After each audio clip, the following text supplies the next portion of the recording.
Hello friends, আজকে আমি তোমাদের শিমের তেল ঝাল করে দেখাবো।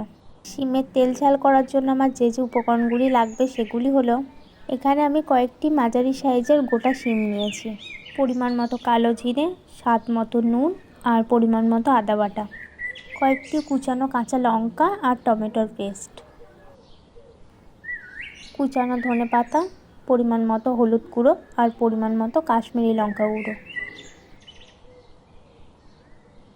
এবার আমি কড়াই বসিয়ে কড়াইটি গরম হয়ে এলে পরিমাণ মতো সর্ষের তেল দিয়ে দেব।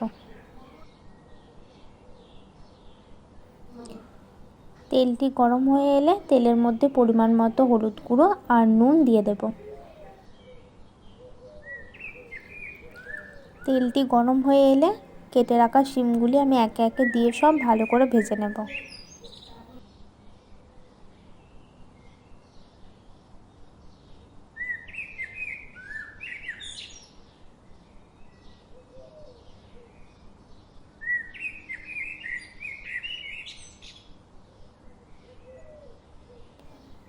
আমার এক পিঠ ভাজা হয়ে গেছে, এবার আমি শিমগুলোকে উল্টে দেব অন্য পিঠটি ভালো করে ভাজার জন্য।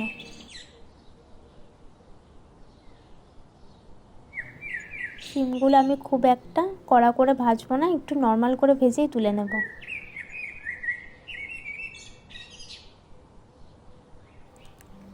শিমগুলো আমার ভাজা হয়ে গেছে, এবার শিমগুলি আমি একে একে সব তুলে নেব।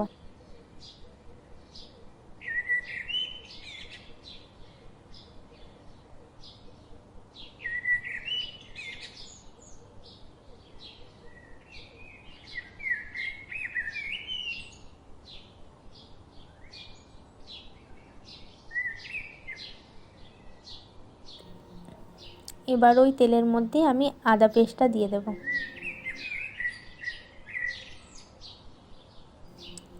এবার কুচানো লঙ্কা আর টমেটোর পেস্টটাও আমি দিয়ে দেব। পরিমাণ মতো কালো জিরে দিয়ে এবার আমি মশলাটিকে ভালো করে ভেজে নেব।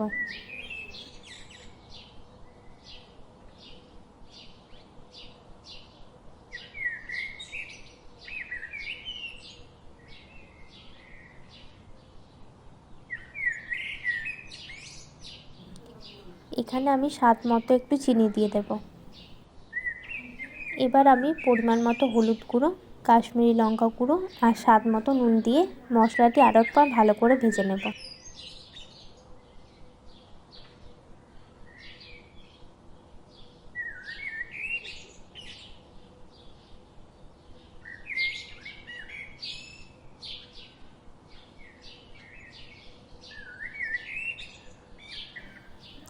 মশলাটি থেকে তেল ছাড়া ছাড়া হয়ে এলে আমি একটু পরিমাণ মতো জল দিয়ে দেব।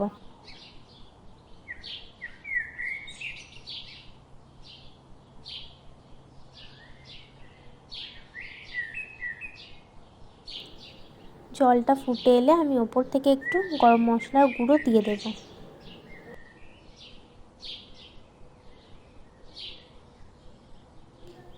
ভেজে রাখা শিমগুলো আমি একে একে সব দিয়ে দেব।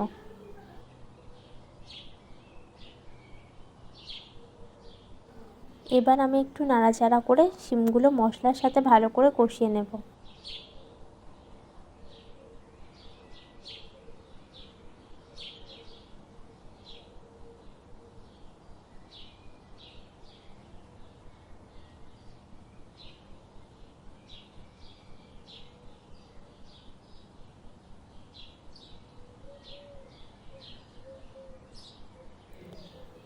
এবার একটু জল দিয়ে 5 মিনিটের মতো ঢাকা দিয়ে আমি রেখে দেব।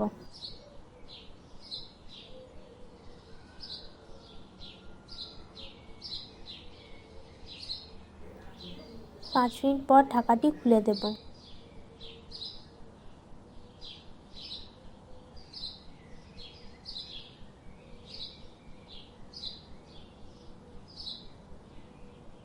দিয়ে ওপর থেকে কুচানো ধনেপাতা আমি দিয়ে দেব।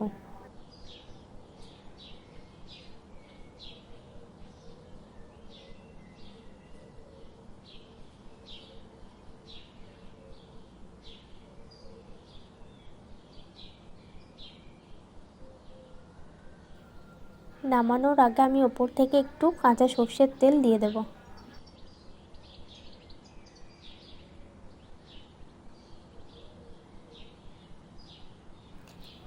আমার শিমের তেল ঝাল রেসিপি তৈরি হয়ে গেছে।